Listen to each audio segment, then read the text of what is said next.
तो प्रश्नावली 8.1 केसी सिन्हा के बुक से ये तीसरा सवाल है कि दिए गए चित्र से निम्नलिखित के मान ज्ञात करें।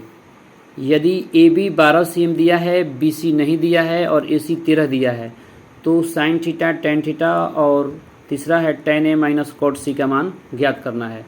तो देखिए इसमें यहाँ समकोण बी कोण समकोण है, तो जब बी कोण समकोण रहता है तो उसी में से एक भुजा लंब और एक आधार होती है और एक उसके जो समकोण होता है उसके सामने वाली भुजा कर्ण होती है। तो कर्ण होती है, मान लीजिए ये थीटा दिया है तो ये आधार हो गया, ये लंब हो गया। तो हम लोग को लंब निकालना है यानी कि बी सी का मान निकालना है। तो पाइथागोरस प्रमेय क्या कहता है आप लोग जानते ही हैं। पाइथागोरस प्रमेय से हम लोग निकालेंगे पाइथागोरस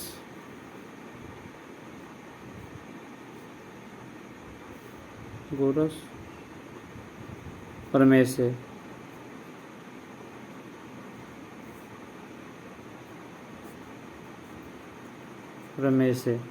पाइथागोरस प्रमेय क्या कहता है, आधार यानी कि BC है तो BC बराबर हो जाएगा अंडर रूट कर्ण क्या है इसका, AC है तो AC स्क्वायर माइनस लंब AB स्क्वायर, लंब AB स्क्वायर हो जाएगा। तो AC का मान क्या दिया है, AC का मान दिया है 13, तो 13 का होल स्क्वायर हो जाएगा और माइनस दिया है लंब AB 12, तो 12 का स्क्वायर हो जाएगा। तो हम लोग अगर 13 का वर्ग करते हैं तो होता है 169 और 12 का वर्ग करते हैं तो होता है 144 होता है।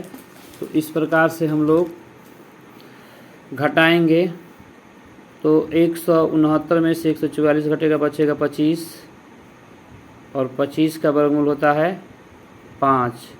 तो इस प्रकार से हमारा BC जो है आ गया 5। तो हम लोग अब जो प्रश्न कह रहा है उसका हम लोग मान ज्ञात करेंगे।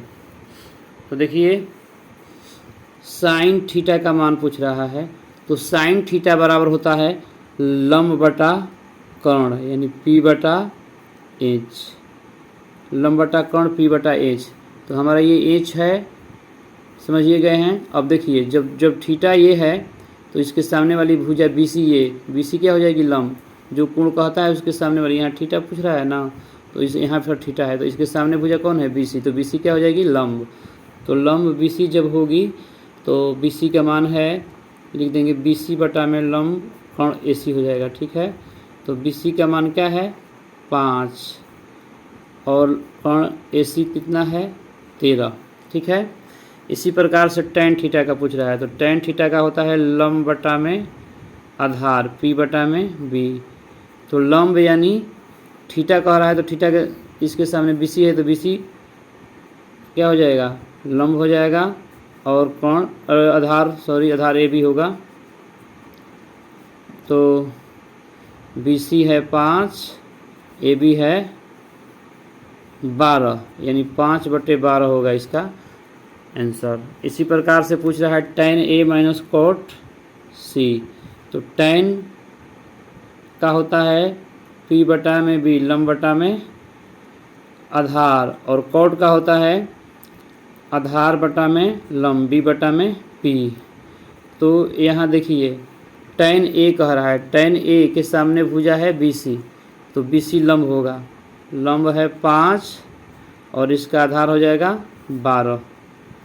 इसी प्रकार से कॉट C कह रहा है, तो कॉट C के लिए सामने भुजा है AB तो AB क्या हो जाएगा लंब, तो BC आधार हो जाएगी। तो कॉट BC आधार यानी आधार B कितना दिया है 5, यहाँ 5 है BC और लंब है 12 यानी 5/12 5/12 में घट जाएगा तो क्या बचेगा 0, हमारा इसका 0 आंसर होगा। इस प्रकार से ये प्रश्न का हल हुआ। वीडियो देखने के लिए बहुत बहुत धन्यवाद। अगर वीडियो अच्छा लगे तो लाइक और सब्सक्राइब ज़रूर करें।